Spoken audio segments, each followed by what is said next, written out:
Magandang araw mga idol, boxing update po tayo. Cuadro Alas Casimero, ang ating nag-isang angas ng Pinas, ay posibleng mapalaban dito sa Saudi Riyadh o sa UAE mga idol.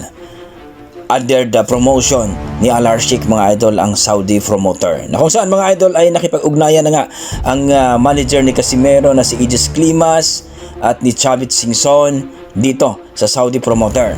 Nakapag magbukas na daw ito ng lower division itong promoter na Saudi, si Al-Arshik mga idol, ay isa itong si Casimero ay mapalaban dito, na kung saan mga idol naghahanap kasi itong Saudi promoter na malupit sa lower division, na kung saga ay maangas daw at malupit magbinta ng laban.